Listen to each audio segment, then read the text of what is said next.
What's good, YouTube? It's your boy Mekhi back in the building. Feel me? Now, today we have a recommended video. I was in the comment section with some of you guys discussing about, Larry Bird, and one of the games that you guys wanted me to look up was Dominique Wilkins against Larry Bird in the Eastern Conference Finals Game 7, I believe.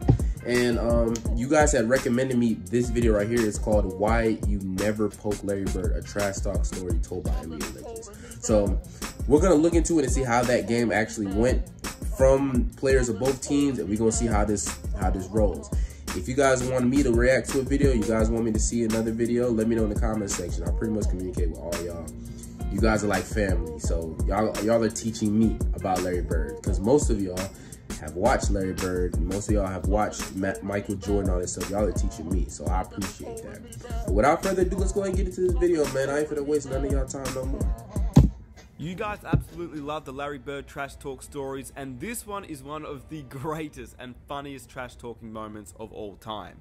Now, a few months ago I posted a Larry Bird video that did quite well on this channel, and it featured Dominique and the Atlanta Hawks, but this video is... Let me know if y'all want me to react to that video. To that. And this trash talking moment happened a few years later. This is the time that Larry Bird went in on Spud Webb, Dominique Wilkins, Doc Rivers, and the whole Atlanta Hawks team, and it is hilarious. Larry Bird is one of the greatest players of all time, but he's arguably the greatest trash talker of all time. Not arguably. Like, he's number one. I've never heard anything else from any other player other than Larry Bird. Like, Larry Bird, he's undoubtedly the greatest trash talker of all time. And this video proves that. So if you do enjoy videos just like this one, I'd really appreciate if you guys could hit that like button if you do enjoy it by the end of the video. Subscribe if you are new for videos just like this one. I also want to give full credit to all the podcast interviews and clips used in this video. They are on the screen right now, so be sure to check them out in their entireties. I don't want to keep you guys waiting, so this is the reason why you don't trash talk Larry Bird, and I hope you guys enjoy. Before we get into this video, one of you guys said in the comment section that Larry Bird Michael Jordan used to tell Larry Bird, like, no, not Larry Bird. Michael Jordan used to tell his teammates never to talk to Larry Bird to get him going. I don't know how true that is. I really don't know how true that is. But if that's true, that is wild. That is real wild.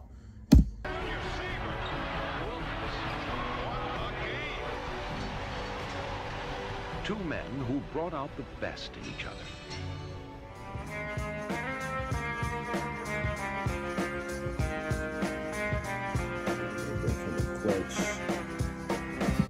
After a player trash talk in 1988, told by NBA players and legends. While I was in college, I used to watch and get Sports Illustrated, and I remember seeing Dominique Wilkins. I said, man, I would love to play with this guy, not knowing anything about the Hawks, but it was like, I would love to play with him. And then ended up getting... Man, Dominique Wilkins' dunk was so much power. Just so much power. By Atlanta. Now Nick's my teammate. And I was like, I mean, a dream come true. You think about those Atlanta teams with Dominique and Spud and Doc Rivers. Tree Rollins. And so, by the way, I've met Spud Webb. Really great guy. Really, really great guy. we, they for sure had the respect of us. Kevin Willis was a good player, and Dominique and Doc Rivers and Spud Webb came off their bench. And Randy with Tree Rollins, Kevin Willis, yeah. Jump Hook, Cliff Robinson, Cliff Levingston, the original big dog. Yeah. We were grown, we were young, we were really athletic. We had that energy that a team would need. And all we had to do was build chemistry, begin to understand each other's games, weaknesses and strengths. And we did that, and we started to flourish after the first 4 or 5 years. They were a deep team that could score the ball, and if we weren't at our best, we were in trouble. But with that team, they were so fun to watch because Dominique was the headliner, but everyone else around him. When you talk about Spud Webb, they would come over and play with us across the street at Georgia Tech. You say, this little joker can flat out go. First small guy getting the dunk contest, win the dunk contest, all that hype around them. The question would be, when it got crunch time, the other team would outsmart them. That was that was a pretty good coach to not. I got a funny story. Hold on. Hey, I'm at a little bit of a delay. I got a funny story about Spud Webb real quick. So I had this shirt, right? Because you know what I'm saying, I'm a Jordan fan. So I had a shirt and it had Jordan doing a dunk in 88. I think it was a dunk. I'm going to show the picture. I forgot which year it was, but it was in a dunk contest. And it was painted. It was painted. It had glitter. It had glitter on it, but it looked nice. It looked nice. It didn't look like feminine or nothing. It looked really nice. So I remember one time I was in school and my coach came up to me and he was like, you know, back in, I think it was 86. Yeah, back in 86, I wanted to go hit the dunk contest because I wanted to see, you know, the dunk contest. And guess who did not show up because he had a broken foot? And he pointed at my shirt. And I was like, dang, that was the year that Michael Jordan broke his foot. And that was also the same year that Spud Webb won the dunk contest. And my coach was telling me all about Spud Webb. He said he was phenomenal. The fact that he was that short but was that fast and could jump that high was just amazing to him. So I know about Spud Webb. Like Spud Webb, you know, he was like Nate Robinson at that time. Like he was very, very small, but he wasn't no scrub or nothing. You know what I mean? And they had that one. Remember the Dominique Larry Bird big shooter? It's Game 7 in 1988 against the Atlanta Hawks. Dominique and Larry Bird. One of the most clutch moments. I remember watching it as a kid. Got me hyped. I went outside and started shooting outside of the playground, pretending I was both of y'all. But 1988. That had to be one of the best moments. Conference semifinals. Neek and Bird. Game 7, the Dominique Bird series. Shot for shot. Shot for shot. Dominique and Bird going back and forth. You know, we should have eliminated them in 6. Well, the whole series was crazy. Game 1 and 2, the Celtics won by like a combined 80 points. Like they blew us out. As the Hawks found themselves down to the final gasp. But back home in the Omni, they were flying high. The offensive spark plug, little Spud Webb, found a way to slither through the Celtic defense, putting together a career-best playoff performance and igniting the Hawks to a much-needed victory. I remember coming back for Game 3 to Atlanta, and the big article in Atlanta Journal was put a fork in them, we're done. You know, and then we win Game 3 and then win Game 4. Go into Boston and win Game 5, and that was a great game. I think we took control. The Atlanta Hawks just will not surrender to the favored Boston Celtics. It's kind of a clash of two worlds. In Bird, you've got somebody who's already an icon. He's already been sanctified as a Boston Saint. And Dominique represents a different kind of basketball. We had him, Matt, at one time. We were up 3-2. We won Game 5 in Boston. We was not supposed to win that game, you know, the critics say. So we knew going to Game 6, I said, man, we could advance and we can beat these guys. The frenetic Hawks, led by the Freakazoid, had old school Boston by the throat. Up 3-2 in the best-of-7 series. All Atlanta has to do is go down to Atlanta and close the series out. And then the last play in Game 6 was, you know, Dominique and I were the two guys that scored. And at the end of the game, we drew up a play. I called a timeout because they knew what we were running. We called another one. It turned into a broken play. I inbounded the ball to Cliff Livingston, and he was supposed to dribble handoff to either me or Dominique. DJ read it, and he top-sided me. Cliff looked at Dominique, and then Cliff went on his own. Went to basket left-hand running hook. I was mad. Cliff's right-handed. He shot a left-handed hook shot. Livingston, no. Boston has won the game. Because the play was supposed to come to me, and I'm like, Woody, don't break the play, bro. I would have been so mad. I would have been so mad, especially if the play was supposed to be for me, and you did that, and you missed. Oh, the words I gotta say to you when we get to that locker room. But now we gotta go to Game 7, and now we gotta figure out a way to beat this Boston Celtics team.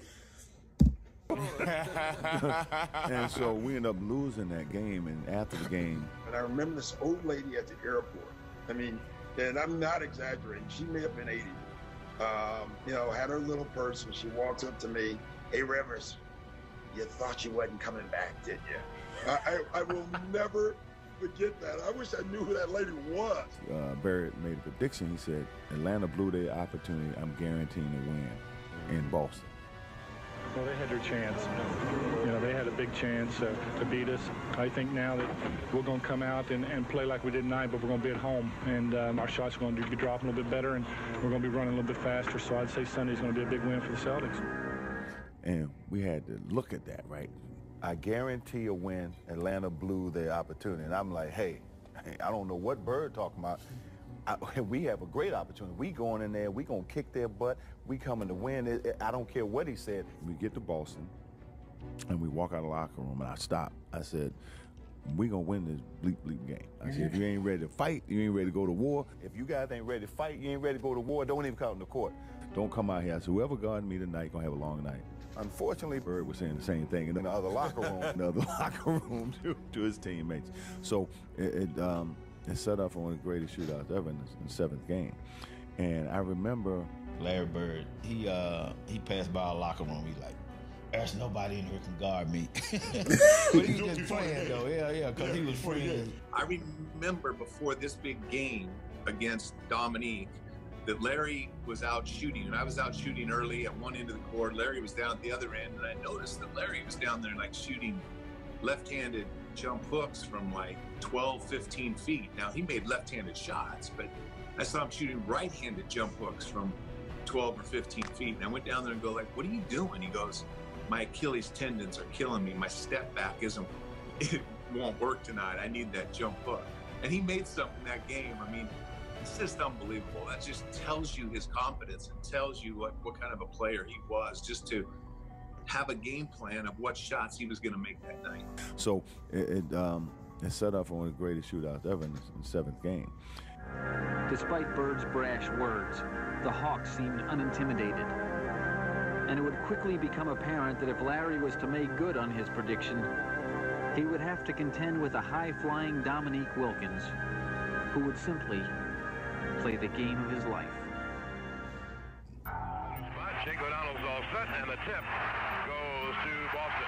We came into Game 7 with the right mindset, believing that we would have a chance to win Game 7.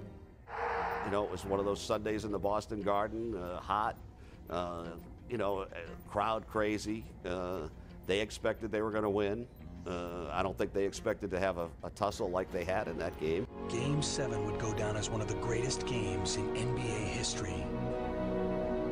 Dominique was an unstoppable player. No guy could guard him in the league man for man. You could see his competitiveness. You could see his determination in that Game 7. There was only one player on the floor who could match his will. Bird is open. Do they want him to take that shot? With 6 points on the drive. You know, I wonder what the stat line. I'm gonna let it play out to see if they show the stat line, but I wonder what the stat line was for this game for Dominique and Larry Bird. Gets the roll. Shooting hand wide open. Bird with a very difficult angle. Ooh, tough shot. And I remember he only had 12 points going in the fourth quarter. I remember coming down the floor, and I remember myself, Larry Bird, and Kevin Willis. I really believe this. The reason why Larry Bird got so hot in that game, in that fourth quarter, Kevin Willis and I and Bird was running down the court, and we were running down the court, and Kevin reached across me, put his hands, and puts his finger in Larry Bird's chest, said, don't let this so-and-so score and whatnot. Kevin Willis came over and said, Neek, don't let him score tonight. And Bird standing around next to him, I'm looking at Kevin. What you doing? What are you doing? Bird's eyes got like this big. You don't want to awaken a sleeping giant. He got 12 points. Right, don't wake him up. Are you crazy? Leave him sleep. Let him stay asleep. Yes. What you doing? You don't wake up a sleeping giant. And his eyes got that big. You know, it's like his eyes got this big. I look at Kevin, what are you doing? And from that point, it was a shooting match. That fourth quarter was unbelievable. On the drive, Bird with a reverse wraparound. Wilkins from the perimeter. That's running the offense. Bird is open. Do they want him to take that shot? 3-on-1. Larry was torturing him. Dominique was torturing me on when he had the ball. That fourth quarter, maybe the best fourth quarter as far as mano-mano of all time. Bird gets it in low on the turnaround against Wilkins. Mano-mano duel, Bird versus Wilkins. Wilkins responds. I got to come down and offensively, I got to carry the load now. I got to keep us going. It's Bird's turn. And I remember sitting down before the fourth quarter, and I'm watching the game. And I remember they took me out for a blow, and Kevin and Cliff Livingston came in the game, and he got hot. And I remember Coach said, "All right, Nick, go in there and slow him down." I said, "Slow him down." He hot now. Yeah. That's the only thing I can do is try to match him bucket for bucket. That's what turned out one of the greatest fourth quarters ever. So we're playing, the ball goes up. You know how you clear space, you get that rebound every day. You're not even worried about it. Because I push it and I go up to get it, and all of a sudden, man, there's just a force all over my shoulder. He grabs it, he dunks it. You know those short shorts? They were right here. I tell you right now. I mean, he threw that thing down, and I was like, oh my, and Larry has the classic line. Larry goes, shoot, I better box that guy out, huh, Kev? I suggest you put a body on him. That was one of the craziest things ever. I'd never seen a guy that high in my life. He just threw it down. Short shorts right here, huh, kid? Right here, baby. That was not, I still have nightmares about that, Smitty. Obviously. You had 47 in that game. Larry Bird had 34, but 20 of those. In that quarter. But like I said, I think he ended with 34 for the game. And the duel continues. I don't think it was so much edge they had. I just thought it was a player that they had, and that was Larry Bird. It's Bird's turn. Who basically put the team on his shoulders in that fourth quarter. The Celtics are ahead of the Atlanta Hawks. 84-82. Will return to the Garden. And make it easier for him to bring the ball up. Bird now cuts free. The defense. Tied at 88. With Bird again pulling up. Putting Boston ahead. Bird attempting to break free. Stays with it. That one! Continuation for Larry Bird. We're up by 7. Dominique hits Bam! a 3. Lead to Bird off the fake. Improves his position. Wilkins ties it for Atlanta. You know, Dominique was pretty much the whole game. Larry, the fourth quarter, kind of then, carried their team. That's what made him so great. Bird cuts free and left hands into the field goal. This is a type of game. Who's going to blink first? Wilkins responds. Sideline between the two of them. It's Bird's turn. And it gets it back. And Dominique high off the glass. Bird snaps free. Comes up with a shot. The Celtics lead. He comes out defensively. Now he goes into double team. It's Bird. Johnson gets it into Bird, and Wilkins is there. Bird comes free.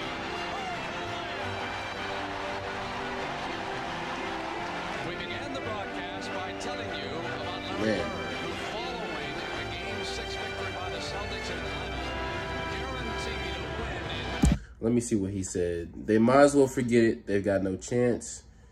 They had a chance to beat us, and we all knew if we lost, it meant vacation tomorrow.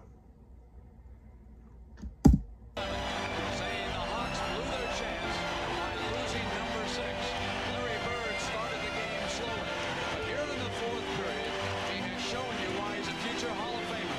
20 points this quarter. He is 9 of 10 in this period. He has hit his last 6 field goals, and as far as Larry Bird is concerned, it's Detroit. Here we come. You know, get the ball to Larry and let him make the read, because if they come double, he's going to make the right play. And the game wasn't that complicated for him, and he made some tough shots. Like I said, some left-handed running hooks, and, and again, he wasn't feeling great at that time of the year, at that moment.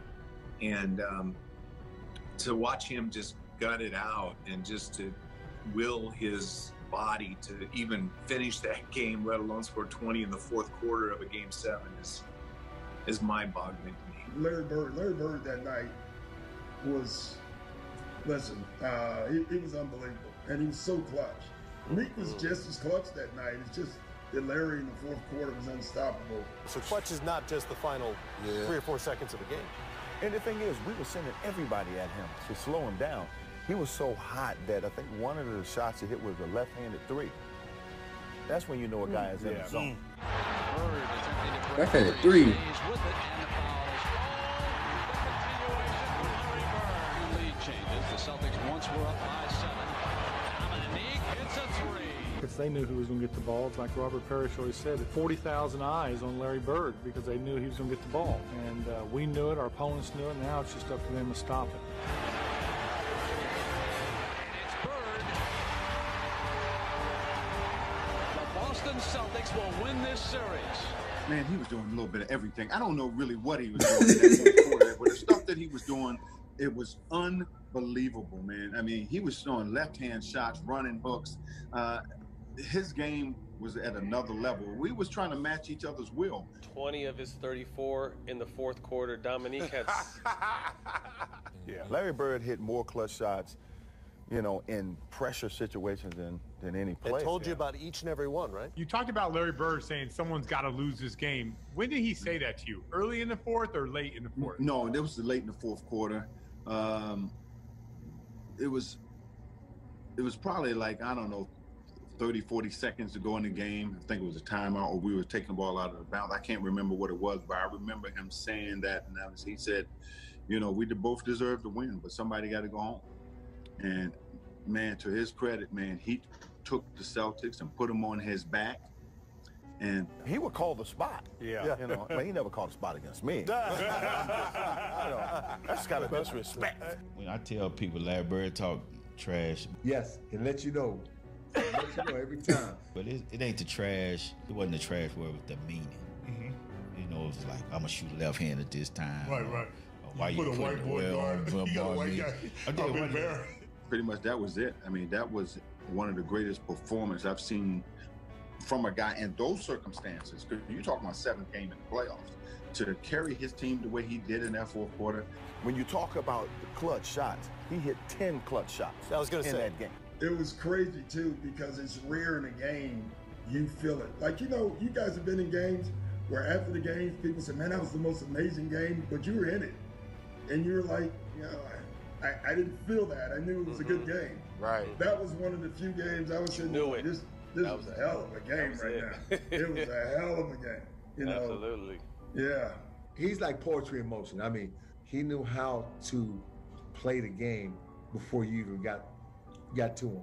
And it was a shootout in the fourth quarter. It came down to the last shot.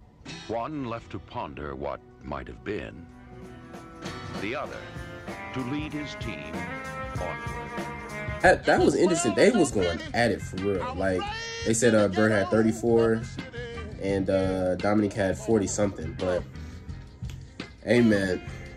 Like I said, if I was Dominique, I would have given mad respect to Larry Bird for what he has done, especially that scoring tear that he went in the fourth quarter. But I'll be so mad at what Buddy did in Game 6 because we had this series sealed. The play was written for me. The play was drawn out for me. But you wanted to go and throw up a left hand. Man, come on. But mad respect to Larry Bird, man.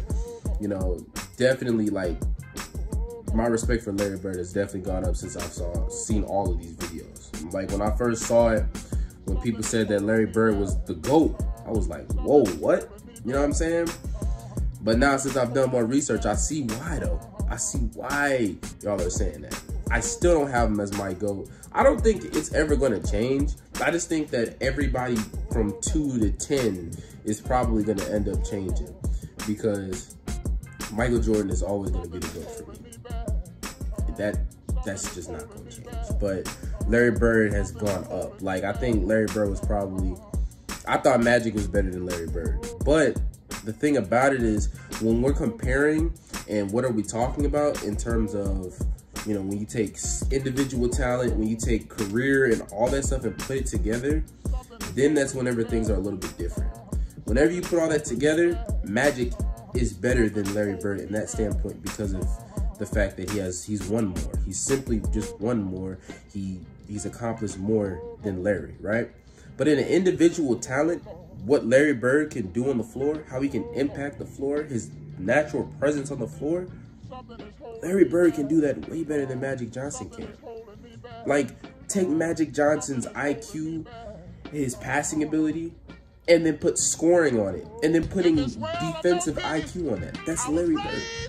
So, in an individual standpoint, Larry Bird is better than Magic Johnson. But when you have to implement his other things, like the fact, you know, his finals MVP as a rookie, his 5 championships, all that stuff. You have to put all that together, and in his resume, right, is better than Larry Bird's. So that's why Magic is over Larry Bird. But wherever you put Magic or wherever you put Bird, you have to put either or right after each other, because they go hand in hand. Bird and Magic go hand in hand. So if you put Larry Bird somewhere, you have to put Magic right after it. If you put Magic somewhere, you have to put Bird right after it. That's the way I see it. I want to hear what you guys got to say in the comment section. It's going to be very, very interesting to look at. And until my next video, man, I'm going to catch y'all.